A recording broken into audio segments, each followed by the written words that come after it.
Lecture আসলে করব না, যেহেতু এটা সিপিআর প্রোগ্রাম এবং বিএলএস ট্রেনিং, এর সাথে রিলেটেড কিছু জিনিস জাস্ট ডিসকাস করব, যেটা নার্সেস এবং ডক্টর সবাই কিছু জানা উচিত।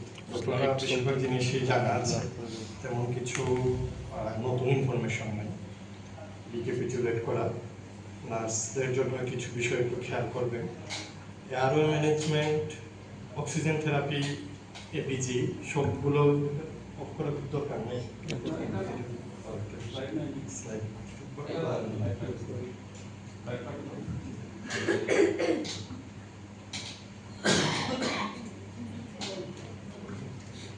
অক্সিজেন থেরাপি এবং এরপরের অংশ যেটা এপিজি, এটা তো কিছু অংশ নার্সদের বোঝা দরকার, বেশিরভাগই ডক্টরদের জন্য, এবং এটা অ্যাকচুয়ালি এসিএলএস বা হসপিটাল ম্যানেজমেন্টের পার্ট। হসপিটালে আসার পর যে ম্যানেজমেন্ট হবে অথবা ইমার্জেন্সি বা আইসিইউতে ম্যানেজমেন্ট হবে, সেই জায়গার অংশ শুধু এয়ারওয়ে ম্যানেজমেন্টটা বিএলএস এরও একটা পার্ট আছে। সেখানে হচ্ছে যে এয়ারওয়ে ম্যানেজমেন্টের কি কি জিনিস দরকার। প্রথম হচ্ছে এয়ারওয়ে অ্যাসেসমেন্ট, এটা আমরা কালকে দেখেছি। তার আগে দরকার যে এয়ারওয়ে ম্যানেজমেন্টটা কেন দরকার। এয়ারওয়ে ম্যানেজমেন্ট দরকার আগের যে বিএলএস প্রোটোকল ছিল 2020 সালের আগে, তখন কিন্তু প্রোটোকলটাই ছিল এবিসি। এখন যেটা আমরা গতকালকে বলেছি যে চেঞ্জ হয়ে সিএবি হয়েছে। এখানকার সি হচ্ছে চেস্ট কম্প্রেশন বা কম্প্রেশন সার্কুলেশন, যেটাই হোক। এ কম্পোনেন্টই হচ্ছে এয়ারওয়ে ম্যানেজমেন্ট। এই এয়ারওয়ে ম্যানেজমেন্টের দরকার এই জন্য, কারণ যদি এয়ারওয়ে প্রপারলি ম্যানেজ না করা হয় তাহলে পেশেন্টের হাইপোক্সিয়া হবে, এবং হাইপোক্সিয়া হলে পার্মানেন্ট ব্রেন ড্যামেজ হয়ে যাবে। কারণ ব্রেন যদি ইনজুরি হয়ে যায় অথবা ব্রেন ড্যামেজ হয়ে যায়, তাহলে আমি যতই সিপিআর দিয়ে পেশেন্টের কার্ডিয়াক এবং ফিরিয়ানে কোনো লাভ হবে না, পেশেন্ট আলটিমেটলি মারা যাবে। এই কারণে এয়ারওয়ে ম্যানেজমেন্টটা জরুরি।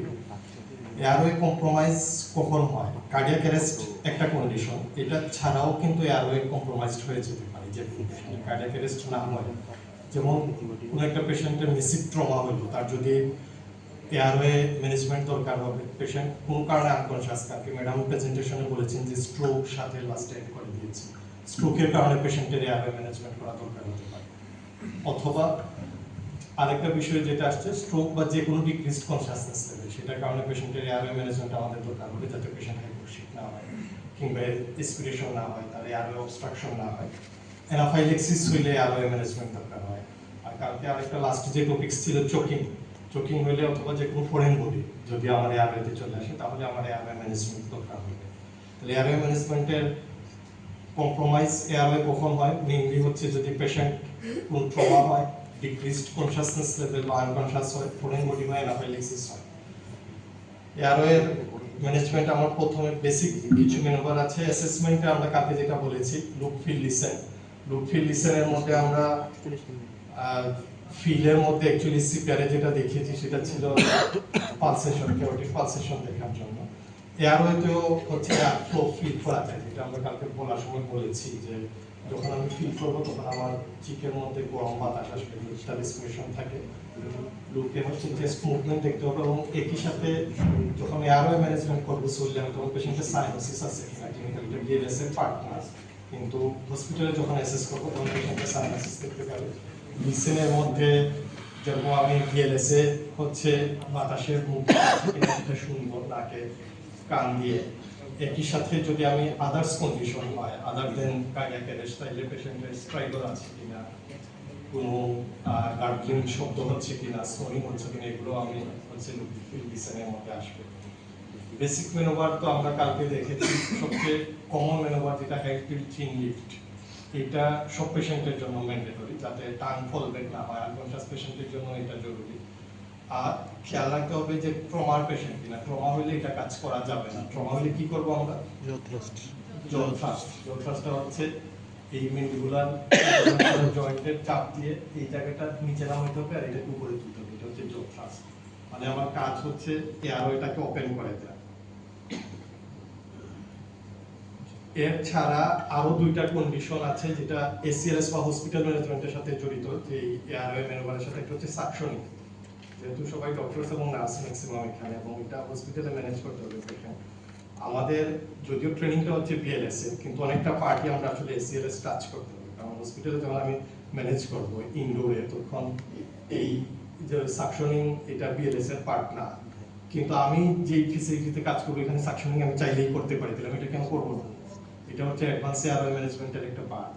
যখনই আমি এয়ারওয়ে ওপেন করলাম দেখলাম সিকুয়েশন আছে, তাহলে আমাকে সাকশনিং করতে হবে। আমার সাকশনিং করার ডিভাইস অ্যাভেলেবেল থাকবে হসপিটালে। আর একটা হচ্ছে রিকভারি পজিশন। রিকভারি পজিশন হচ্ছে হেড এন্ড ডাউন করে লেফট টু ল্যাটারাল করে দেয়া। এটা করার উদ্দেশ্য হচ্ছে যদি কোনো ফরেন বডি থাকে বা সিকুয়েশনস থাকে এটা যাতে বের হয়ে যায়, এটা এয়ারওয়েতে না ঢুকে যায়। এয়ারওয়েতে যদি ঢুকে যায় তাহলে এয়ারওয়ে আরো কম্প্রোমাইজ করবে।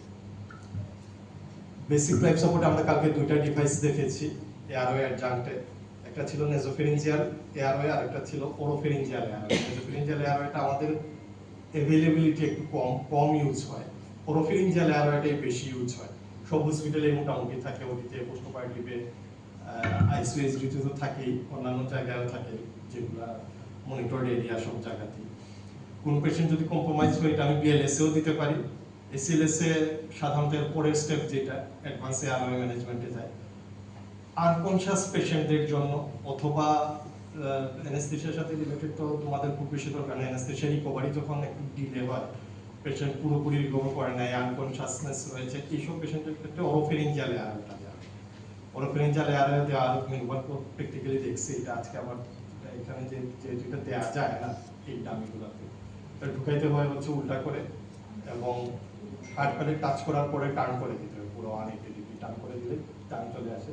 নেরোফেরিঞ্জিয়ালে আরো একটা ইজিয়ার, এটা এনজিটিউব আমরা যেভাবে দিই ঠিক সেইভাবে নাক দিয়ে ঢুকাই দেওয়া, এটা একটা বড় মাপ নিতে হয়, যেটা মাপ নিয়ে ঢুকাই দেওয়া। নেজোফেরিঞ্জিয়ালে আরো আসলে একেবারে আনকনশাস পেশেন্টকে দেওয়া হয় না, ইউজুয়ালি সেমিকনশাস পেশেন্ট যারা তাদেরকে নেজোফেরিঞ্জিয়ালে আরোটা দেওয়া হয়। আর ফুল আনকনশাস পেশেন্টের জন্য হচ্ছে ওরোফেরিঞ্জিয়ালে আরো, এটা হচ্ছে একটা ওরোফেরিঞ্জিয়াল এয়ারওয়েটা আবার একটু যদি কোনো কনশাসনেস থাকে, এটা এখানে আছে, এটা ঢুকানোর সিস্টেম হচ্ছে পেশেন্টের এইভাবে ঢুকাইতে হবে, হাত প্যালেট পর্যন্ত ঢুকানোর পরে এই জাস্ট টার্ন করে দেওয়া হবে, তখন এই পজিশনটা চলে আসবে। আর নেজোফেরিঞ্জিয়াল এয়ারওয়ে কোনো টার্ন কিছু না, এটা নাক দিয়ে যে মতো ঢুকাই দিতে হবে, ঢুকাই দিলেই হচ্ছে এটা এয়ারওয়ে প্যাটার্ন করে দিবে। যেহেতু এইটাতে বেশি ইরিটেশন হবে, ফরেন বডি ইরিটেশন, এই কারণে এটা ফুল আনকনশাস না হলে দেওয়া যাবে না।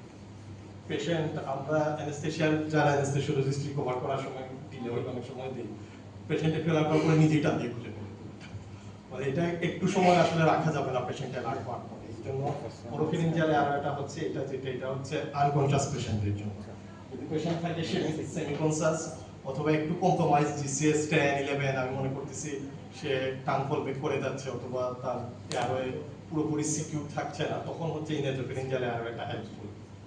আর এরপরে আমাদের এয়ারওয়ে অ্যাডজাংক্টের পরের স্টেজ যেটা এসিএলএস এর জন্য প্রযোজ্য, যেটা ডাক্তারদের একটু ভালো করে জানতে হবে। এটা আমরা কিছু ডিভাইস লেরিঙ্গোস্কোপ রাখতে বলছিলাম, আছে মনে হয় লেরিঙ্গোস্কোপ আছে। অ্যাডভান্স এয়ারওয়ে ম্যানেজমেন্টের জন্য ইম্পর্টেন্ট হচ্ছে আর্টিফিশিয়াল এয়ারওয়ে এস্টাবলিশ করা। আর্টিফিশিয়াল এয়ারওয়ে এস্টাবলিশ করার জন্য দুইটা ডিভাইস আমরা ইউজ করি, একটা হচ্ছে ইটি টিউব বলি, এন্ডোট্রাকিয়াল টিউব, আর একটা হচ্ছে এলএমএ। এটা একটা ইলাবোরেশন, এলএমএ এখানে রাখা আছে বলছিলাম। এলএমএ তে হচ্ছে লেরিঞ্জিয়াল মাস্ক এয়ারওয়ে, এটার অ্যাব্রিভিয়েশনে হচ্ছে এলএমএ বলে, আর অথবা ইটি টিউব, এটা আমরা রিকমেন্ডেড। এন্ডোট্রাকিয়াল টিউব অথবা লেরিঞ্জিয়াল মাস্ক এয়ারওয়ে। লেরিঞ্জিয়াল মাস্ক এয়ারওয়েটা দুইটা কারণে ইউজ হয়। একটা হচ্ছে কোনো কারণে যদি ইনটিউবেশন ফেল হয়, সেটা ডিফারেন্ট, ইনটিউবেশন আমি করতে পারছি না তখনও দেওয়া যায়, অথবা এটা ফার্স্ট অ্যাটেম্পট হিসাবে দেওয়া যায় যে আমি ইনটিউবেশনের জন্য এক্সপার্ট না, তাইলে আমি প্রথমে লেরিঞ্জিয়াল মাস্ক এয়ারওয়ে দিয়ে দিতে পারি। লেরিঞ্জিয়াল মাস্ক এয়ারওয়ে দেওয়ার জন্য লেরিঞ্জোস্কোপ ইউজ করা খুব জরুরি না, এটা এমনভাবে ডিজাইন করা যে মাউথ ওপেন করে এটাকে যদি কেউ ইনসার্ট করে দিতে পারে, প্লেস পর্যন্ত গেলেই এটা লেরিংসের ওপেনিং এ চলে যাবে। এই দুইটা হচ্ছে লেরিঞ্জিয়াল মাস্ক এয়ারওয়ে কিংবা ইটিকিউ ইউজ করার জন্য ইন্ডিকেশন আছে। এই দুটো বলছি যেরকম বেসিক লাইফ সাপোর্টের পার্ট হিসাবে ইউজ করা যায়। এই দুইটা ইউজ করা যাবে না যদি পেশেন্টের জিসিএস লেস দেন 8 না হয়, 8 অর বিলো। এর চেয়ে বেশি থাকলে এগুলো আমরা ইউজ করবো না। যখন কার্ডিয়াক অ্যারেস্ট তার তো জিসিএস 3, তখন এটা ইউজ করা যাবে রিসাসিটেশনের পার্ট হিসাবে। অ্যাক্টিভ মানে এগুলো মনে হয় ওপেন করে ফেলি, তারপর ইনটেক রেখে লাভ নাই, যেহেতু ট্রেনিং পারপাসে আমরা হচ্ছে পার্টগুলো দেখা দিই।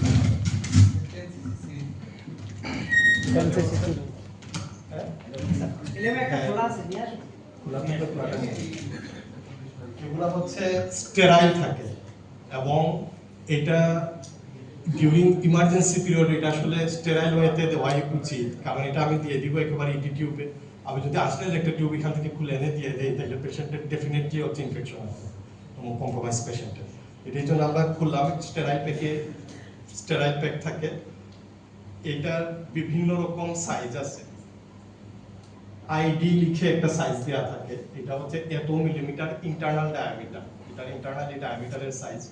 অ্যাডাল্ট মেল পেশেন্টের ইউজুয়াল সাইজ হচ্ছে 8.59। তবে সাধারণত আমরা অ্যাকিউট ইমার্জেন্সিতে একটু লো সাইজ প্রেফার করি, এই জন্য 7 বা 7.5 দেওয়া হয়। ফিমেল হইলে 7 আর হচ্ছে মেল পেশেন্টের অ্যাটলিস্ট 7.5, যেহেতু ইমার্জেন্সির জন্য এটা দেওয়া হচ্ছে। আর এই লেরিঞ্জিয়াল মাস্কে আরো এটা সিলিকনের বানানো থাকে, এটা সাধারণত পিভিসি ম্যাটেরিয়াল থাকে। এটা দেওয়ার জন্য আমার লেরিঙ্গোস্কোপ ম্যান্ডেটরি, এটা আমি এমনি ঢুকাইতে পারবো না অ্যাটিটিউড। যারা অ্যাডভান্স এয়ারওয়ে ম্যানেজমেন্ট পারতে হবে, এসিএলএস এর ম্যানেজমেন্টের ক্ষেত্রে সেক্ষেত্রে লেরিঙ্গোস্কোপ ঢুকাইতে হবে। এটা আসলে তো প্র্যাকটিক্যালি এটা ঢুকাই দেওয়ার পরে জাস্ট 10 সিসি এয়ার দিয়ে এটা ইনফ্লেট করে দেওয়া হয়। এখানে একটা বেলুন আছে, এই বেলুন দিয়ে এটা দুইটা কাজ, এটা হচ্ছে এটাকে ওখানে রিটেইন করবে এবং মেইন কাজ হচ্ছে এটা ট্রাকিয়াতে যেহেতু ছোট জায়গায় থাকে এটাকে ফুলাই দিয়ে পুরো ট্রাকিয়াটা সিল করে দেওয়া হয় যাতে উপর থেকে আর কিছু এক্সপিরেশন না হয়। এবং এখানে কানেক্ট করে আমি ব্রেন সার্কিট বা আম্বু ব্যাগ যেটি আমরা রিসার্সিটেশন ব্যাগ ইউজ করে এটা দিয়ে প্রপার ভেন্টিলেশন করা যাবে। যখনই অ্যাডভান্স এয়ারওয়ে এস্টাবলিশ হয়ে যাবে তখন কিন্তু আর 30:2 এই প্রোটোকলে হচ্ছে রিসার্সিটেশন হবে না, তখন হচ্ছে continuous chest compression and every 6 second interval 1 breath, মানে প্রত্যেক মিনিটে 10টা ব্রিদিং হবে এবং কন্টিনিউ চেস্ট কম্প্রেশন হবে। এটা হচ্ছে এসিএলএস এর গাইডলাইন। যেহেতু আমরা বলেছিলাম যে কালকে কিছু এসিএলএস এর পয়েন্ট আমরা কাজ করব, যখনই অ্যাডভান্স এয়ারওয়ে এস্টাবলিশড সেটা বাই এলএমএ অর ইটিটিউ, তখন আর 30:2 প্রোটোকল ফলো হবে না, তখন হচ্ছে এভরি 6 সেকেন্ড ইন্টারভেলে, সরি এভরি 10 সেকেন্ড 6 সেকেন্ড, ঠিক আছে, 6 সেকেন্ড ইন্টারভেলে 10 ব্রেথস পার মিনিট এবং হচ্ছে কন্টিনিউয়াস চেস্ট কম্প্রেশন। এসিএলএস এর অ্যাডভান্স হচ্ছে আমরা কালকের আলোচনায় বলেছি যে চেস্ট কম্প্রেশন আমি যত পারি এটা কন্টিনিউ করব, কোনোভাবে এটা 10 সেকেন্ডের বেশি আমি ইন্টারাপ্ট করতে চাইবো না। যখন এসিএলএস এর ম্যানেজমেন্টে অ্যাডভান্সে আরো এস্টাবলিশ হয়ে যাবে তখন আর এটা কন্টিনিউয়াস চেস্ট কম্প্রেশন হবে, কোনো ব্রেক নাই। এবং 6 সেকেন্ড ইন্টারভেলে হচ্ছে 5 to 6 সেকেন্ড পর পর আমি 1 সেকেন্ড করে একটা ব্রিদিং দিব এবং মিনিটে 10টা ব্রিদিং হবে। আর এলএমএ যেহেতু এই ধরনের সেটআপে আমাদের আইসিইউ হয়ে গেলে তো আপনাদের আইসিইউতে কাজ করবেন যারা আইসিইউতে ইনস্টিটিউট দেওয়া হবে, আইসিইউ ছাড়া অন্যান্য যে কোনো জায়গার জন্য এলএমএ একটা ভালো ডিভাইস। এলএমএ এর ক্ষেত্রে আপনি শুধু মাউথ কোনোভাবে যদি ওপেন করতে হবে, আমরা যেরকম টিচিং লিফট করি পরে এটা ঢুকাই দিলে এখানে যেহেতু আসলে এই ডামিতে এটা দেওয়া সম্ভব না, এটা ইনফ্লেট করা থাকে, এটা প্রথমে ডিফ্লেট করে দিতে হয়।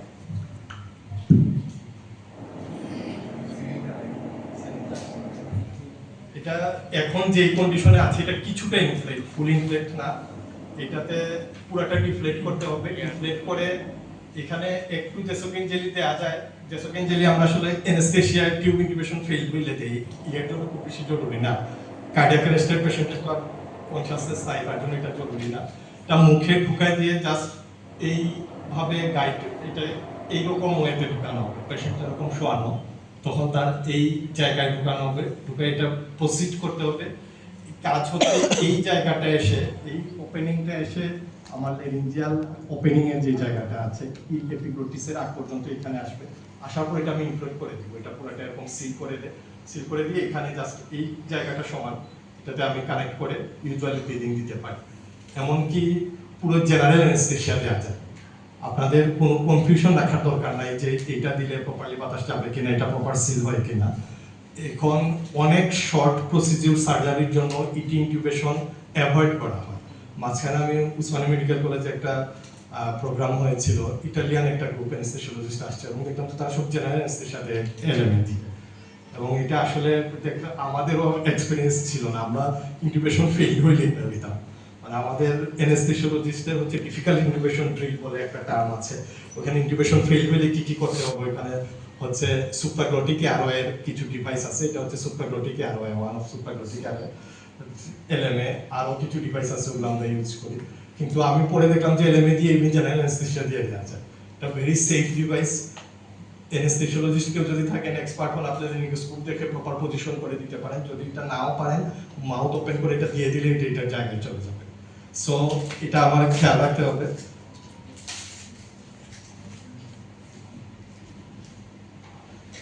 এই এলএমএ এবং ইটি টিউব দেওয়ার পরে সবচেয়ে ইম্পর্টেন্ট যে কাজ সেটা হচ্ছে এটা প্রপার পজিশনে গেছে কিনা। ওখানে আপনারা যারা ডক্টর বা নার্স যারা এক্সপার্ট আছেন জানেন যে এটা খুব দ্রুত ইসোফেগাসে ঢুকে যেতে পারে, কারণ আমাদের এয়ারওয়েতে ঢুকানো কঠিন কিছুটা, যদি আমি প্রপার রিল্যাক্সেশন না হয় না হয়, আর যদি এমনি জোর করে এটা ঢুকাই দেয় তাহলে চলে যাবে হচ্ছে ইসোফেগাসে। পজিশন কনফার্ম করতে হবে মাস্ট, ইটি টিউব দেওয়ার পরে পজিশন কনফার্ম করার জন্য আমাকে অস্কালটেট করে সাউন্ড কনফার্ম করতে হবে। 5 পয়েন্ট অস্কালটেশন হচ্ছে মাস্ট ইটি টিউব দেওয়ার পরে। প্রথম অস্কালটেশনটা হচ্ছে এপিগ্লোটিসে, এপিগ্লোটিস বলতে এপিগেস্ট্রিয়ামে, কারণ হচ্ছে এটা ইয়েতে যায় নাই, ইসোফেগাসে যায় নাই, নেগেটিভটা আমার আগে কনফার্ম করতে হবে, এখানে যে শুনবো যে এটা এই ইসোফেগাসে যায় না। এরপরে হচ্ছে উপর আপার চেস্টে 2টা point right and left, lower চেস্টে 2 সাইডে ল্যাটারাল 2টা পয়েন্ট শুনতে হয়। এই 4টা পজিশন শোনার 2টা পারপাস, একটা হচ্ছে এটা যদি বেশি অ্যাডভান্স হয়ে যায় তাহলে রাইট সাইডে চলে যায়, কারণ আমাদের রাইট ব্রঙ্কাসটা হচ্ছে স্ট্রেট থাকে কিছুটা ভার্টিক্যাল, এই জন্য রাইট সাইডে চলে যাওয়ার সম্ভাবনা থাকে। রাইট সাইডে চলে যায় সিঙ্গেল লাং ভেন্টিলেশন হবে, তখন লেফট সাইড কোলাপস হয়ে যাবে, এটা একটা কমপ্লিকেশন হয় অনেক সময়। এর জন্য দুই দিকে ইকুয়াল সাউন্ড আছে কিনা এটা দেখার জন্য 4টা পয়েন্টই আমার শুনতে হবে, উপরে এবং নিচে। এই রাইট সাইডে 2টা, লেফটে 2টা সাউন্ড শোনা লাগবে। আর এপিগেস্ট্রিয়ামে আমরা শুনি যে এটা ইয়েতে যায় নাই এই জন্য, এবং এটা করতে হবে। ইনফ্লেক্ট ডিফ্লেক্ট করা তো সহজ, জানেন আপনারা, দেখবেন সবসময় দেওয়ার আগে ডিফ্লেক্ট করে নিতে হয়, আর ইনফ্লেক্ট করলে এরকম জাস্ট ফুলে যায়, এটা ডিফ্লেক্ট করে দিলে নাই। ইয়ের ক্ষেত্রেও সেম, এলিমেন্ট ক্ষেত্রে এটা ইউজ করার জন্য জরুরি হবে এটা হচ্ছে ইমার্জেন্সি টেলিস্কোপ। এটার জন্য আসলে আলাদা ট্রেনিং লাগবে, অ্যাডভান্স এয়ারওয়ে ম্যানেজমেন্ট, একদিনে পুরো দেখানো যাবে না। টেলিস্কোপটা অ্যাটলিস্ট লাগানোর সিস্টেম আছে, এটা 2টা পার্ট, এটাতে হ্যান্ডেলে হচ্ছে ব্যাটারি দেওয়া থাকে, আর এটা হচ্ছে ব্লেড যেটা আমরা ইউজ করি। আলাদা আলাদা বিভিন্ন ধরনের টেলিস্কোপ আছে, কিছু জানার দরকার নেই, আমরা যেটা ইউজ করি এটা হচ্ছে মেকিং। এই লাগানোর প্যাটার্নটা 2 রকম অসুবিধা হয়। একটা হচ্ছে অনেকেই খেয়াল না করে এখানে হাত দিয়ে রাখে, হাতের এই জায়গায় জুড়ে চাপ খাবে, আপনার এটা সাথে সাথে কেটে যাবে, তারপর অন্য প্রসিডিউর করতে পারবে। খেয়াল রাখতে হবে যে হাতটা এই জায়গা ফ্রি থাকবে, এই বাম হাতে এটা ধরা হবে, এটা ধরার, এবং এই জায়গাও যদি আপনার এখানে লেগে যায় এটাও হাতের মধ্যে চাপ খেয়ে যাবে। এই 2টা জিনিস ইম্পর্টেন্ট হচ্ছে, এই জয়েন্টটা ফ্রি রাখা, এটা ঢুকানোর এখানে একটা গ্রুভ আছে, আর এখানে একটা ব্যান্ড আছে, এটা জাস্ট এই জায়গায় ঢুকাই দিলেই ফার্মলি অ্যাটাচ হয়ে যায়, এবং এটা দিলেই হচ্ছে এই জায়গায় চলে আসবে। এটা প্র্যাকটিস করার ব্যাপার, 2-3 বার যদি দেখেন তাহলে সব সহজে প্র্যাকটিস করতে পারবেন, এবং খোলার সময় এই জায়গা ফ্রি রেখে খুলতে হবে যাতে ইনজুরি না হয়। আপনার নিজের পজিশন মেনটেন করা, নিজের সেফটি মেনটেন করা গুরুত্বপূর্ণ। এটা দেওয়ার সময় 2-3 বার প্র্যাকটিস করতে হবে। যদি মনে করেন যে আমি দিয়ে খুব সহজ হয়েছে, আপনি লাগাতে গেলে পারবেন না, এই জন্য এটা প্র্যাকটিস করবেন। এবং প্লেটগুলার বিভিন্ন সাইজ আছে, 1, 2, 3, 4, প্রত্যেকটা সেটের মধ্যে 4টা সাইজ দেওয়া থাকে। অ্যাডাল্ট মেল হইলে ইউজুয়ালি আমরা 4 সবচেয়ে বড় সাইজটা ইউজ করি, 3, 4 দুইটাই অ্যাডাল্ট ইউজ করা যায়। পেডিয়াট্রিক্সে হচ্ছে 1 এবং 2 ইউজ হয় বাচ্চাদের। সাইজগুলো দেখলে বুঝবেন ইউজ করতে। এই যে সাইজ একটা ছোট, এটা আমরা দেখলাম এটা সবচেয়ে ছোট, আর এটা হচ্ছে এইটা সবচেয়ে বড়, আর এটা হচ্ছে সবচেয়ে ছোট। এটা হচ্ছে নাম্বার 1 বাচ্চাদের ইউজ করা।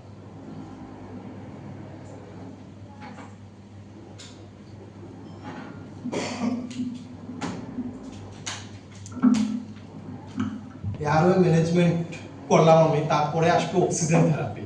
অক্সিজেন থেরাপি কেন দিতে হবে? To prevent hypoxia. একই আমি যখন অ্যাডভান্স এয়ারওয়ে এস্টাবলিশ করে ফেলেছি তখন আমার অক্সিজেন থেরাপি লাগবে।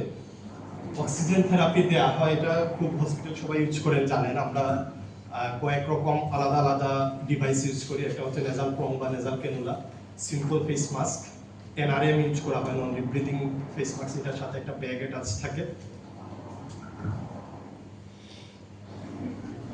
এগুলো প্র্যাকটিক্যালি আমরা দেখাই দেবো আসলে, এখন নিয়ে আসবো।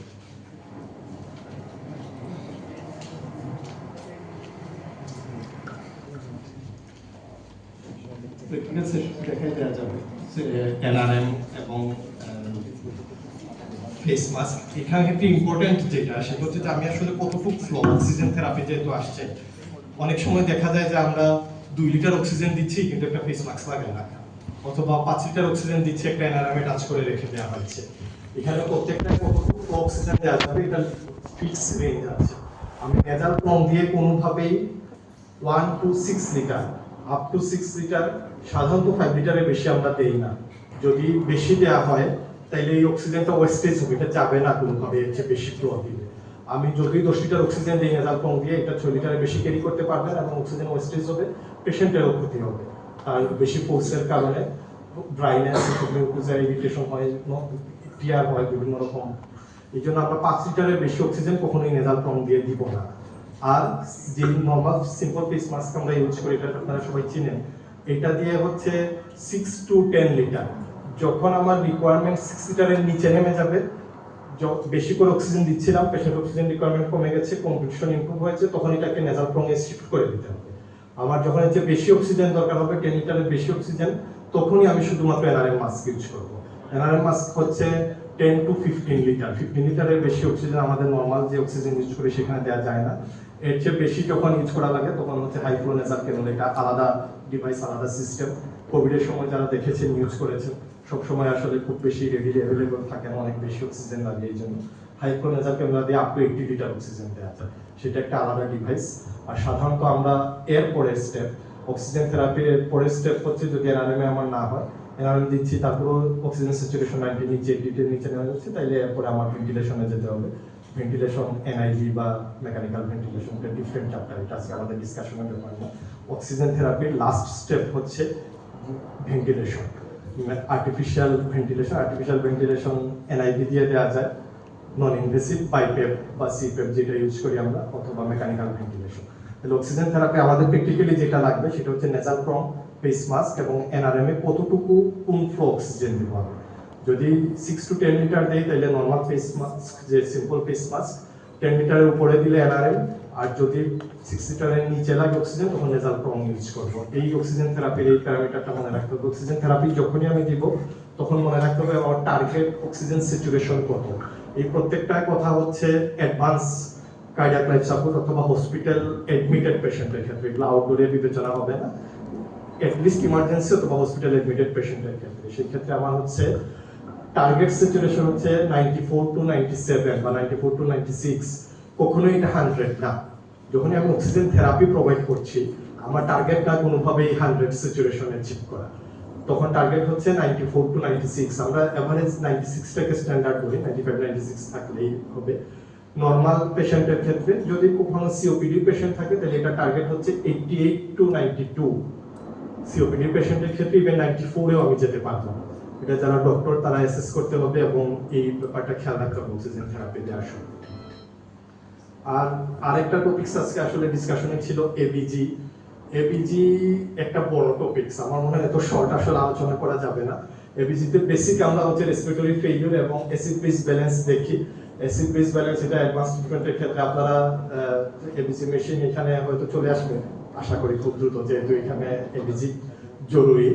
অ্যাসিড বেস ব্যালেন্সের ক্ষেত্রে metabolic acidosis, respiratory acidosis, airway ম্যানেজমেন্টের সাথে রেসপিরেটরি অ্যাসিডোসিসটা ইউজুয়ালি বেশি আসে, কারণ হচ্ছে রেসপিরেটরি অ্যাসিডোসিস হয় যখন এয়ারওয়ে কম্প্রোমাইজড হয়ে যায়, কার্বন ডাইঅক্সাইড রিটেনশন হয়, তখন আমরা আসলে ব্রিদিং বাড়াইতে হয়, নেবুলাইজেশন দিতে হয়। এটা আমার মনে হয় আজকের ডিসকাশন আসলে এটা করা যাবে না, যেহেতু এটা সিনিয়র ট্রেনিং। দরকার হলে ভবিষ্যতে যদি সুযোগ থাকে আমরা এবিজি নিয়ে এবং ভেন্টিলেশন নিয়ে পরে আরেকটা সেশন করবো ইনশাআল্লাহ। এইটুকু এই এয়ারওয়ে ম্যানেজমেন্ট এবং এয়ারওয়ে অ্যাসেসমেন্ট আর যেসব অক্সিজেন থেরাপির কথা বললে, এর মধ্যে কোনো কোয়েশ্চন থাকলে খুব ম্যান্ডেটরি একটা দুটা কোয়েশ্চন থাকলে বলতে পারেন। ডাক্তারদের আশা করি প্রশ্ন থাকার কথা না, কারণ এটা সিম্পল ব্যাপার। সব নার্সদের যদি থাকে কোনো প্রশ্ন তাহলে জিজ্ঞেস করতে পারেন, আর প্রশ্ন না থাকলে আমরা পরে টপিক্সে চলে যাই। যেহেতু আমাদের আর একটু শর্ট প্রেজেন্টেশনের কথা ছিল, তারপরও ডিসকাশনে কিছুটা সময় দিয়েছে। আজকের মেইন প্রথম হচ্ছে আপনাদের অ্যাসেসমেন্ট। কি শিখলেন এটা প্র্যাকটিক্যালি পরীক্ষা দিবেন। পরীক্ষার সময় স্টেপস ফলো করতে হবে, আমরা কিন্তু ওইখানেও প্র্যাকটিক্যালি পরীক্ষা নিব। এমনি কালকে ডিসকাশনের সময় বিভিন্নভাবে বলে দিচ্ছেন, সবাই প্রপার করেন নাই, আমরা বারবার বলছি। আজকে কিন্তু এক্সাম দিতে হবে প্রপারলি, পুরা যেভাবে দেওয়া হয় সেইভাবে প্রপারলি এক্সাম দিতে হবে। এবং এখানে ইভালুয়েশন শিট আছে, প্রত্যেকটা জিনিসের জন্য মার্কিং করা আছে যে কোন জায়গায় কত মার্ক থাকবে। কোন যদি মিস করেন তাহলে মার্ক মিস হবে।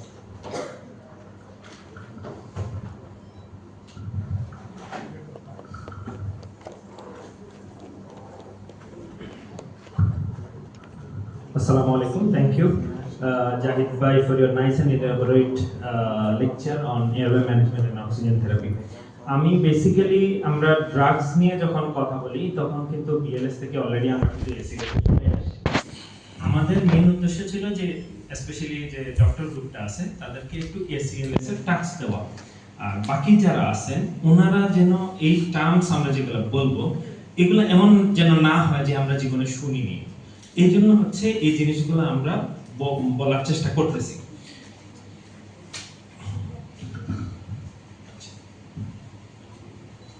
আমরা যখন কার্ডিয়াক অ্যারেস্ট নিয়ে কথা বলি, একটা হাদিসের কথা সবাই হয়তো মনে আসতে পারে, যে হচ্ছে রাসূল সাল্লাল্লাহু আলাইহি সাল্লামকে জিজ্ঞেস করা হয়েছিল যে আপনার বাপ মায়ের মধ্যে আপনি কাছে পাবেন বা হচ্ছে সবচেয়ে ভালোবাসবেন কাকে। তিনবার বলা হয়েছিল, মা মা মা, তারপরে বাবা বলা হয়েছিল। কার্ডিয়াক অ্যারেস্টের ক্ষেত্রে adrenaline adrenaline adrenaline and then it's amiodarone. Okay, অ্যাড্রিনালিনের মাথা থেকে পা পর্যন্ত আপনি যখন একজন এসিএলএস এর প্রোভাইডার হবেন, আপনার অ্যাড্রিনালিনের এ টু জেড জানতে হবে। এটাই হচ্ছে মুখ্য বিষয়। আপনি অ্যামিউটারন না চিনেন, আপনি অ্যামিউটারন না জানেন, আপনি অন্য ড্রাগস না জানেন, you have to know adrenaline. Okay, adrenaline যে প্রিপারেশনটা আমাদের বাংলাদেশে আসে সেটা হচ্ছে 1:1000 প্রিপারেশন। 1:1000 মানে হলো এক অ্যাম্পুলে 1 ml থাকে, 1 মিলিগ্রাম থাকে, দ্যাটস 1:1000 প্রিপারেশন। এই প্রিপারেশন দিয়ে কিন্তু আমরা কার্ডিয়াক অ্যারেস্ট ম্যানেজ করি না। আগের যে গাইডলাইন্সগুলো ছিল সেই গাইডলাইন্সগুলোতে ছিল যে 1 ml অ্যাড্রিনালিন দিয়ে 10 ml দিয়ে ফ্লাশ দিতে বলা হতো। এখন কিন্তু তা বলা হচ্ছে না, বলা হচ্ছে 1 ml অ্যাড্রিনালিন নিয়ে 1 ml 1 মিলিগ্রাম অ্যাড্রিনালিন নিয়ে সেটাকে 10 ml পর্যন্ত ডাইলিউট করে, সেটা 1:10,000 যেটা উপরে ছবি দেওয়া আছে সেই সলিউশন বানায়া তারপরে দিতে হবে। Because my circulation is in standstill, আমার কোনো সার্কুলেশন নাই কার্ডিয়াক অ্যারেস্টে, সেই আমার ড্রাগটা হার্ট পর্যন্ত যেতে হবে, সেই জন্য আমার এই ভলিউমটা অ্যাড করতে হবে। এটা হচ্ছে মেইন উদ্দেশ্য। আরো কিছু জিনিসে অ্যাড্রিনালিন ইউজ করা যায়, কিন্তু কার্ডিয়াক অ্যারেস্টের ক্ষেত্রে 1 milligram every 3 to 5 minutes, 1 milligram every 3 to 5 minutes, এই ডোজ অ্যাডাল্টের ক্ষেত্রে মনে রাখতে হবে। আচ্ছা, এখন যদি আমি 1:10,000 সলিউশন বানাইলাম, আমি এখন একটা নিওনেট বা হচ্ছে পেডিয়াট্রিক একটা হয়তো কার্ডিয়াক অ্যারেস্ট ফেস করতেছি, সহজ হিসাব হচ্ছে যে এই যে আমি 10 ml বানাইলাম, এখান থেকে 1 ml পার কেজি হিসেবে আমি দিয়ে দিতে পারবো। বাচ্চা দেখলে অনেক সময় আন্দাজ করা যায় যে এর বডি ওয়েট কত হবে, তত ml পার কেজি আমি দিয়ে দিতে পারবো ইউজুয়ালি। এটাকে আমরা অ্যানেস্থেটিস্ট হিসেবে আমরা এই সলিউশনের নাম হচ্ছে অ্যাড্রিনালিন 1, তারপরে আরেকটা আমরা সেকেন্ড ডাইলিউশন করি ফর সেকেন্ড পারপাস অ্যাড্রিনালিন 2 হিসেবেই, কিন্তু কার্ডিয়াক অ্যারেস্টের জন্য ইটস অনলি 1:10,000। আমাদের সলিউশন আসে হলো 1:1000। 1:1000 মানে হলো 1 মিলিগ্রাম 1 ml 1 অ্যাম্পুল। 1:10,000 উপরের যেটা আছে হলো 1 ml 1 milligram in 10 ml of solution. আমি 9 ml ডিস্টিল ওয়াটার বা 9 ml নরমাল স্যালাইন দিয়ে ডাইলিউট করে আমি সেটাকে 10 ml বানায়া কার্ডিয়াক অ্যারেস্টে দিতে হবে। 1:1000 সলিউশন কখন আমরা ইউজ করি? অ্যানাফাইল্যাক্সিস আইএম এ আমরা দেই, শুধু আইএম দেই, এটা কার্ডিয়াক অ্যারেস্টের সময় আইভি দেওয়া হয় না। আমরা ওই সলিউশনটা বানায় রাখতে হবে। এই ড্রাগটাই হচ্ছে prime drug in cardiac arrest, prime drug. বাকি all even if you forget atropine, you forget amiodarone, you forget sodium, you forget vasopressin, এক সময় ইয়েতে ছিল গাইডলাইন্সে ছিল, সব ড্রাগস বলে যাবে, only adrenaline. If you remember adrenaline, you are going to pass any ACLS. আচ্ছা, এটা হচ্ছে পেশেন্ট রিকভার করছে, কারণ যখন একটা কার্ডিয়াক অ্যারেস্ট হয়, আমরা কার্ডিয়াক অ্যারেস্ট থেকে যখন রিসাসিটেশন হয়, স্পন্টেনিয়াস সার্কুলেশন যখন আসে, এটাকে আমরা রস্ক বলি বা আরওএসসি বলি। সেটা হচ্ছে রিটার্ন অফ স্পন্টেনিয়াস সার্কুলেশন। এই রিটার্ন অফ স্পন্টেনিয়াস সার্কুলেশন হওয়ার পরে একটা সম্ভাবনা থাকে যে কার্ডিয়াক অ্যারেস্ট যে কারণে হয়েছে সেই কারণটা হয়তো আমি এখনো ঠিক করতে পারিনি, সেই কারণটা যখন ঠিক করতে পারিনি আবার অ্যারেস্ট হওয়ার সম্ভাবনা থাকবে। সেই অ্যারেস্টটা প্রিভেনশন করার জন্য আমরা কিছু অনেক সময় অ্যাড্রিনালিন ইনফিউশন দেওয়া হয়, অনেক সময় ডোপামিন ইনফিউশন দেওয়া হয়। আরেকটা ড্রাগ হচ্ছে adenosine. It is actually 6 second reset বলা হয়, বা এই ড্রাগটা বেসিক্যালি আমরা যদি এসিএলএস যখন করি আমাদের কিন্তু মনিটরিং করি, আমরা ইসিজি দেখতে পাই। তো আমরা ইসিজি যখন দেখি যে আমরা দেখি একটা এসভিটি আছে, স্পেশালি সুপ্রাভেন্ট্রিকুলার ট্যাকিকার্ডিয়া। আমরা কালকে ডিফিব্রিলেশন কার্ডিওভার্সন নিয়ে কথা বলছি। Cardioversion is of two types, one is pharmacological, one is electrical. Electrical cardioversion করা হয় ডিফিব্রিলেটর মেশিন দিয়ে, ফার্মাকোলজিক্যাল কার্ডিওভার্সন করা হয় এই কিছু ড্রাগস দিয়ে। This is one of those drugs which causes pharmacological cardioversion. Adenosine is used in supraventricular tachycardia. এটা বলা হয় 6 মিলিগ্রাম, 12 মিলিগ্রাম, 12 মিলিগ্রাম। কেউ 6-6-12 বলে, কেউ 6-12-12 বলে। It's up to you. Every 2 to 3 minutes এই ইয়েটা দেওয়া হয়। সুপ্রাভেন্ট্রিকুলার ট্যাকিকার্ডিয়াতে হার্ট রেট অনেক বেশি থাকবে, পেশেন্ট সিনকোপ নিয়ে আসতে থাকবে বা সিনকোপ হইতে থাকবে, বা হচ্ছে লাইট হেডেডনেস হয়ে যাবে, তখন আমরা কিন্তু এডিনোসিন দেই। এখানে একটা ছবি দেওয়া আছে যে আমি এডিনোসিন পুশ দিব এবং 10 ml দিয়ে র‍্যাপিড ফ্লাশ দিব বা 20 ml দিয়ে র‍্যাপিড ফ্লাশ দিব। ওই সেম জিনিস যে আমার সার্কুলেশনে হার্ট পর্যন্ত যেতে হবে ড্রাগটা। অ্যাড্রিনালিনের পরে সবচেয়ে ইম্পর্টেন্ট ড্রাগ এসিএলএস হচ্ছে amiodarone. This is also another pharmacological cardioverter. মানে আমরা ফার্মাকোলজিক্যালি যদি কোনো এরিথমিয়াকে কার্ডিওভার্সন করতে হয়, that one is amiodarone. Amiodarone এক অ্যাম্পুলে 150 মিলিগ্রাম থাকে and it has to be diluted in 5% DA। এই দুইটা জিনিস স্পেশালি নার্সিং স্টাফের মনে রাখতে হবে। 5% DA দিয়ে আমরা অ্যামিডোরন গুলো, এবং এক অ্যাম্পুলে 150 মিলিগ্রাম থাকে। এটা একটা অ্যান্টি এরিথমিক এবং it converts any arrhythmia into sinus rhythm, যেগুলোতে আমরা ইলেকট্রিক্যাল কার্ডিওভার্সন করি না বা হচ্ছে ডিফিব্রিলেশন করি না।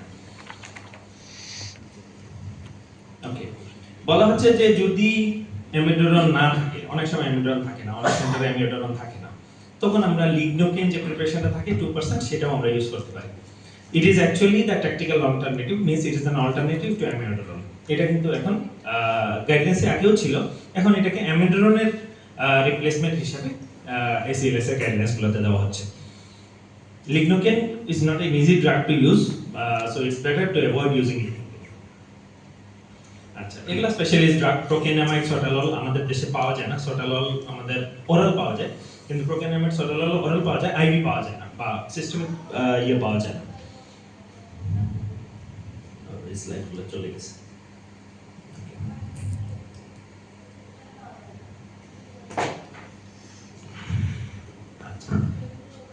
আমার স্লাইড এখানেই শেষ। This is the last slide. 4টা ড্রাগ মনে রাখলে হবে।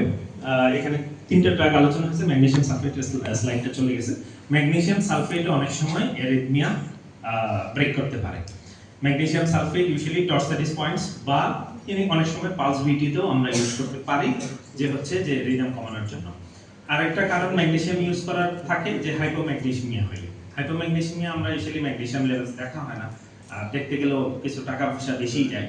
তখন যখন রিপিটেড হাইপোক্যালিমিয়া হয়, তখন আমরা ধরে নিই যে রিপিটেড হাইপোম্যাগনেসিমিয়া হয়েছে, তখন আমরা ম্যাগনেসিয়াম কারেকশন দিই। অ্যামিডোরনের কথা বলছি, এডিনোসিনের কথা বলছি। সর্বশেষ কথা হচ্ছে কার্ডিয়াক অ্যারেস্টের একটাই ড্রাগ, সেটা কি? Adrenaline. It's always adrenaline. 1 milligram every 3 to 5 minutes। Okay, 1 milligram every 3 to 5 minutes। মানে আপনার ডিফিব্রিলেশন দরকার পড়ছে, তখন আপনি ফার্স্টে অ্যাড্রিনালিন দিয়ে শুরু করবেন। তারপরে হচ্ছে আপনি ডিফিব্রিলেশনের কাজ হচ্ছে না, তো মানে তখন আপনি সেকেন্ড শকের পরে গিয়ে আপনি অ্যামিডোরন দিবেন। এই হচ্ছে দুইটা ড্রাগস। সবচেয়ে ইম্পর্টেন্ট হচ্ছে অ্যাড্রিনালিন। এই শব্দ বা এই ড্রাগের নাম মুখস্থ করে ফেলেন। অ্যাম্পুল দেখতে কি রকম? অ্যাম্পুল ইজ 1 ml অ্যাম্পুল, ছোট অ্যাম্পুল। এই জিনিসটা চোখে মাথায় সব জায়গায় ঢুকে দেন, ঠিক আছে? Even if you are doing a BLS, you have an IV cannula, give 1 milligram of adrenaline. You have gone into ACLS, you are in a hospital setting. আপনি একটা হসপিটাল সেটিংয়ে আছেন, আপনি শুধু বিএলএস প্রোভাইড করলে হবে না। আপনার যখন পেশেন্টের ডায়ালিসিস ক্যাথেটার থাকে আপনাদের সেটিংয়ে, ডায়ালিসিস ক্যাথেটার দিয়েও কিন্তু ড্রাগস দেওয়া যায়। আপনি 1 মিলিগ্রাম এড্রিনালিন দিয়ে দিতে পারবেন। কিভাবে দিবেন? 1 ml ড্রাগ নিয়ে 10 ml পর্যন্ত ডাইলিউট করবেন, ডাইলিউট করে সেই ড্রাগটাই আপনি দিবেন ডায়ালিসিস ক্যাথেটার দিয়ে। আপনি লাগলে আরো ফ্লাশ দেন, ঠিক আছে? Then you have come from BLS to ACLS, you have entered into ACLS, you are providing some part of ACLS. এটা হচ্ছে মেইন জিনিস। Saving the life of patient is the main motto of CPR, or মানে এই BLS বা ACLS এর প্রোগ্রামে আমাদের main উদ্দেশ্য হচ্ছে to save someone's life. Thank you.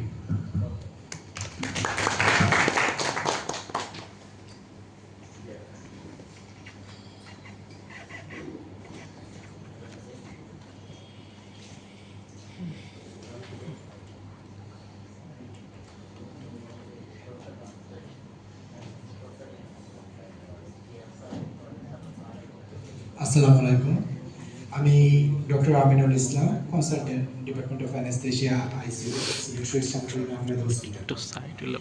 Today my discussion topic is post cardiac arrest care. আমরা প্রথম যে এএলএস অথবা বিএলএস আপনারা এত সময় গতকাল থেকে এত সময় শুনলেন, নিজেরা করলেন, এখন পেশেন্ট সার্ভাইভ করে আসছে, পেশেন্ট এখান থেকে ব্যাক করে আসছে, তার পোস্ট রিসাসিটেশন কেয়ারটা কী হবে, এখন তার ফাইনাল পার্টটা শুরু। এটা একটা কমপ্লেক্স। এখানে আমরা পেশেন্ট একটা সময় ইসকেমিক ফেজে থাকে, তার ভাইটাল অর্গানগুলো কোনো প্রকার ব্লাড সাপ্লাই পায় না। দেন আপনি সিপিআর কন্টিনিউ করলেন, ড্রাগ দিলেন, তার ভাইটাল অর্গানগুলো আবার রিফারবিশন শুরু হলো। তো এখানে কিছু মনে রাখবেন, ইসকেমিয়া রিফারবিশন এইটা মেলিটেড একটা ইনজুরি হয়েছে, একটা ইসকেমিক রিফারবিশন ইনজুরি। এটা টোটাল আমাদের থ্রু আউট দ্য বডি, তখন তার ইনজুরির প্রভাবটা পড়ে যায়। কী কী প্রভাব পড়তে পারে সেটা একটু আমরা দেখে নিই। পোস্ট কার্ডিয়াক অ্যারেস্ট সিনড্রোম একটা টার্ম আছে, আগে প্রিভিয়াসলি সেটা ছিল পোস্ট রিসাসিটেশন ডিজিজ, এখন এটা পোস্ট কার্ডিয়াক অ্যারেস্ট সিনড্রোম। এখানে আমাদের পোস্ট অ্যারেস্ট ব্রেন ইনজুরি হয়ে থাকে, যেমন ইডিমা হইতে পারে, সিজার হইতে পারে।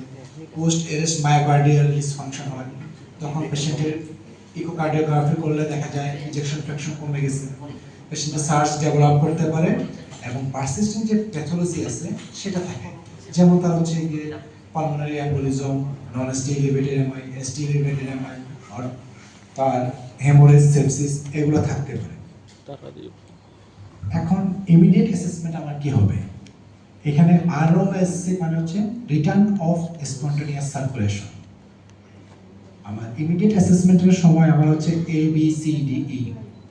এ means airway, B breathing, C circulation, D disability, E আমার এক্সপোজার। এয়ারওয়ে ক্ষেত্রে যেহেতু আমার পেশেন্ট ব্যাক করে আসছে, আমার সিকিউর করতে হবে এয়ারওয়ে, সেটা আমার এন্ডোট্রাকিয়াল টিউব দিয়ে। ব্রিদিং হচ্ছে পেশেন্ট তার আমরা FiO2 ওই পরিমাণ FiO2 দিব যে FiO2 দিয়ে তার স্যাচুরেশন মোর দেন 92 থাকবে। আর সার্কুলেশনের ক্ষেত্রে আমার ব্লাড প্রেশারটা মেনটেন করতে হবে। Blood pressure, mean arterial pressure more than 65। সেক্ষেত্রে আমার অনেক সময় ড্রাগের সাপোর্ট লাগতে পারে, অনেক সময় ফ্লুইডের চ্যালেঞ্জ নিতে পারি, সেটা আমাকে নিতে হবে। ডিসেবিলিটি মানে আমি পেশেন্টকে নিউরোলজিক্যাল কিছু অ্যাসেসমেন্ট করব, তার জিসিএস, পিপিলের সাইজ, পিপিলের রিয়াকশন, এগুলা। এক্সপোজার মানে আমাকে নর্মোথার্মিয়া মেনটেন করতে হবে। পোস্ট রিসাসিটেশন কেয়ারের ফার্স্ট হচ্ছে গিয়ে পেশেন্ট সবগুলা হেমোডাইনামিক্যালি হোক, ফিজিওলজিক্যালি হোক, বায়োকেমিক্যাল প্রোফাইলগুলা যত তাড়াতাড়ি সম্ভব পেশেন্টের নর্মাল স্টেজে রাখতে হবে। রেসপিরেটরি ম্যানেজমেন্ট, রেসপিরেটরি ম্যানেজমেন্টের মধ্যে আমি কি করব? আমি তাকে যেহেতু পেশেন্টকে আমি অক্সিজেন দেব, অক্সিজেনটা আবার বেশিও দেওয়া যাবে না, এতে হবে কি পেশেন্টের হাইপোরক্সিয়া ডেভেলপ হবে। হাইপোরক্সিয়ার কারণ হচ্ছে কি আমার ভেসোকনস্ট্রিক্টর হয়, তখন আমার সেরিব্রাল ব্লাড ফ্লো কমে যায়। এটা আমাদেরকে সবসময় মাথায় রাখতে হবে। দেখা যায় কি আমি আইসিইউতে এবিজি করলাম, দেখা যায় পাশে প্রেশার অফ অক্সিজেন 200-250 হয়ে আসছে, ওই অক্সিজেন আমার টার্গেট লেভেল না, আস্তে আস্তে অক্সিজেন মিডিয়েটেড ইনজুরিগুলো আমাদের দেখা দেবে। সেকেন্ড হচ্ছে ভেন্টিলেশন, আমি পেশেন্টকে কি পরিমাণ ভেন্টিলেট করব, আমার টার্গেট থাকবে পেশেন্টের partial pressure of carbon dioxide within normal রেঞ্জে রাখা। এবং তাকে low tidal volume lung protective ventilation আমরা প্রোভাইড করব। মনিটরিং, আমরা কি কি জিনিস মনিটরিং করব? ফার্স্ট অফ অল তার বেসিক যে মনিটরিংগুলো আছে, ইসিজি, স্যাচুরেশন, আমার টেম্পারেচার মনিটরিং, এগুলো আমার সব কিছুই থাকবে। সাথে হচ্ছে গিয়ে এখানে আমরা ETC2 মানে হচ্ছে আমরা ক্যাপনোগ্রাম, এটা দিয়ে আমি partial pressure of carbon dioxide in exhale কতটুকু কার্বন ডাইঅক্সাইড সে বের করতে, সেটা আমরা একটা ব্রিথ টু ব্রিথ আমরা অ্যাসেস করতে পারবো। হেমোডাইনামিক সাপোর্ট আগে বলে দিয়েছিলাম, আমাদের টার্গেট থাকবে মিন আর্টেরিয়াল প্রেশার মধ্যে 65 রাখা। এক্ষেত্রে আমাকে ফ্লুইড বোলাস দিতে পারে, কারণ এই ইসকেমিক রিফারবিশন ইঞ্জুরির সময় দেখা যায় অনেক ফ্রি রেডিক্যাল মিডিয়েটেড ইঞ্জুরি হয়ে যায়, তখন আমার হচ্ছে ক্যাপিলারি পারমিবিলিটি বেড়ে যায়, পেশেন্ট রিলেটিভ হাইপোভলিউমিক থাকে, তখন আমাকে ফ্লুইড চ্যানেল দিতে পারে। সেকেন্ড, আমার হচ্ছে ভেসোপ্রেসর দিতে হবে। আর আইনোট্রপের ক্ষেত্রে আমাদের চয়েস অফ ড্রাগ হচ্ছে কি ডোভিটামিন, ভেসোপ্রেসরের ক্ষেত্রে আমাদের চয়েস অফ ড্রাগ হচ্ছে নরএপিনেফ্রিন। একটা মানে লাস্ট একটা রিসার্চ দেখলাম, সেখানে হচ্ছে ডোভিটামিন ইনফিউশন যদি 5 to 10 মাইক্রোগ্রাম পার কেজি পার মিনিটে করা হয়, পেশেন্টের যে post cardiac arrest myocardial dysfunction EF কম থাকে, সেটা রিভার্সেবল, অ্যাজ সুন অ্যাজ সেটা অনেক রিকভারি করে চলে আসবে। এখন হচ্ছে কি কারণে তার কার্ডিয়াক অ্যারেস্ট হলো? এখন আমরা যদি ফার্স্ট মনে করি এটা কার্ডিয়াক পোস্ট কার্ডিয়াক অ্যারেস্ট, আমি পেয়ে গেলাম দেন ST elevated MI, as soon as possible তাকে আমরা করোনারি এনজিওগ্রাম। সেকেন্ড হচ্ছে এটা নন ST MI বা highly suspicious, patient hemodynamically unstable, সেটার ক্ষেত্রেও আমার CAG করতে হবে। আর নন ST MI হেমোডাইনামিক্যালি স্টেবল, আমরা ওয়েট করব, পেশেন্টের কন্ডিশন দেখে আমরা অ্যাসেস করব আমরা যাব কি যাব না। মোস্ট ইম্পর্টেন্ট পার্ট হচ্ছে targeted temperature monitoring.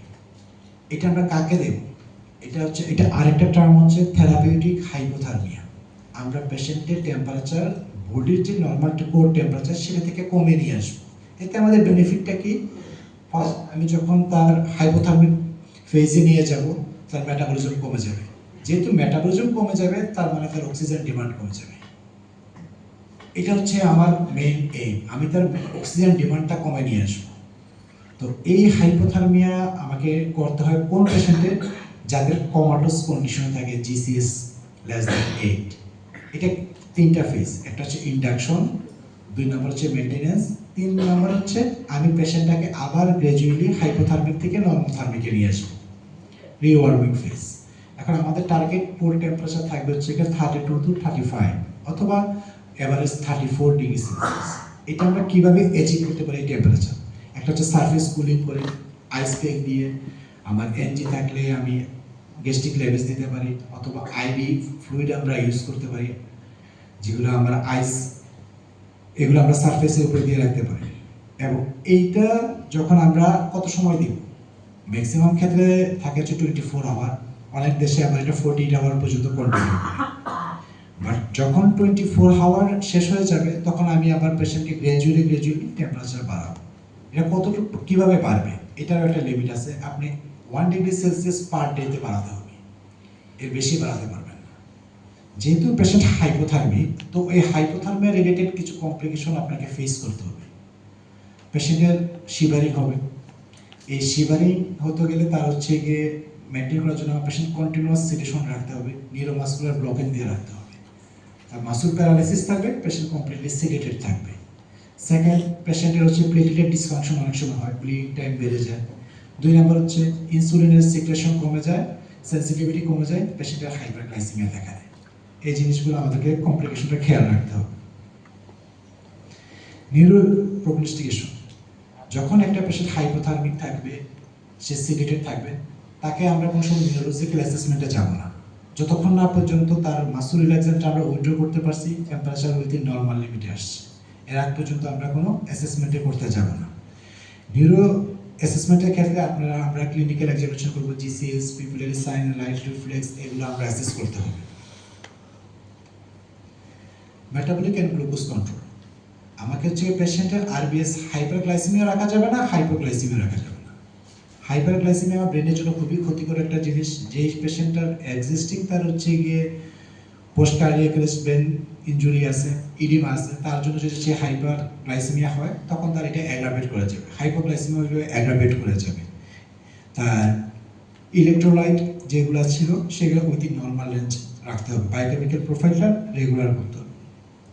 Secondary organ support renal, first হচ্ছে গিয়ে পোস্ট কার্ডিয়াক অ্যারেস্ট, তারা যেহেতু ইসকেমিক ফেজে ছিল, দেখা যায় পারফিউশন মেনটেন করতে পারে নাই, পোস্ট কার্ডিয়াক অ্যারেস্ট পেশেন্টের একাই ডেভেলপ করছে, এবং এইগুলো ম্যাক্সিমাম ক্ষেত্রে রিভার্সেবল, তাকে পারফিউশনটা আমার বিপিটা সাপোর্ট দিয়ে রাখতে হবে। গ্যাস্ট্রোইন্টেস্টাইনাল ক্ষেত্রে আমাদের উইদিন 24 আওয়ার্সের মধ্যে তার এন্টার ফিডিংটা শুরু করতে হবে, না হলে অনেক সময় যেগুলো ভেন্টিলেটরে থাকে এগুলো মানে ভেন্টিলেটর অ্যাসোসিয়েটেড নিউমোনিয়া ডেভেলপ করে যাবে। স্ট্রেস আলসার প্রোফাইলাইসিস দিতে হবে পিপিআই অথবা S2 ব্লকার দিয়ে। ভেনাস থ্রম্বোএম্বোলিজম প্রোফাইলাইসিস আপনি নিতে পারেন, আপনি স্টোকেন ইউজ করতে পারেন, অথবা আপনি ড্রাগ লো মলিকুলার ওয়েট হেপারিন ইউজ করতে পারেন। কমন পিটফল আমাদের কি কি আছে? আমরা হাইপারথার্মিয়া রাখি, যে পেশেন্ট আমার নিউরোলজিক্যালি তার জিসিএস ডাউন, আমরা মনে করতেছি তার ব্রেন ইনজুর হয়ে আছে, তার জন্য হাইপারথার্মিয়া হাইপারগ্লাইসেমিয়া দুইটাই খুবই ক্ষতিকর। এই জিনিসটা আমাদেরকে খেয়াল রাখতে হবে, পেশেন্টের যে টেম্পারেচার যাতে না বাড়ে। এক্সেসিভ ভেন্টিলেশন করা যাবে না, কারণ এক্সেসিভ ভেন্টিলেশন যদি আমরা করে ফেলি তাহলে দেখা যাবে আমাদের CO2 আমরা বের করে দিলাম। CO2 বের করার কারণে দেখা যাবে হাইপোক্যাপনিয়া ডেভেলপ করবে, সেরেব্রাল ভ্যাসোকনস্ট্রিকশন, সেরেব্রাল পারফিউশন কমে যাবে। ডিরেক্ট ক্যাথেটারাইজেশন ইন আনস্টেবল নন স্টেলিভিটামাই, অনেক সময় আমরা যদি না পেশেন্ট কন্ডিশন খারাপ এখন করা যাবে না, আমরা একটু সেটেল করে করি, এটা করা যাবে না। পেশেন্ট খারাপ, আমার ফেসিলিটি আছে, আমাকে তাড়াতাড়ি কার্ডিয়াক ক্যাথেটারাইজেশন করে ফেলতে হবে। আর সবচেয়ে বড় জিনিস যেটা, আমরা পেশেন্টের ইমোশনাল সাইকোলজিক্যাল দিকটা আমরা সবসময় অ্যাভয়েড করি। এটা আমরা যখন পেশেন্ট ট্রিটমেন্ট করতে যাই, ইন আইসিইউ বলেন ওয়ার্ড বলেন সব জায়গায় এই জিনিসটা সবসময় মনে রাখবেন, পেশেন্টের একটা সাইকোলজিক্যাল স্পিরিচুয়াল সাপোর্ট আপনাকে দিতে হবে। নট অনলি পেশেন্ট, যদি পেশেন্ট ভেন্টিলেটরে থাকে পেশেন্টের ফ্যামিলিকেও আমাদেরকে প্রোভাইড করতে হবে। কনক্লুশন, এই জিনিসটা এতক্ষণ যা বললাম সেই জিনিসটা এখানে জাস্ট গ্লস আকারে দেওয়া। এটা হচ্ছে পোস্ট কার্ডিয়াক অ্যারেস্ট অ্যালগরিদম, এই জিনিসগুলো দেওয়া আছে এখানে জাস্ট শর্ট আকারে, ঠিক আছে? Thank you all.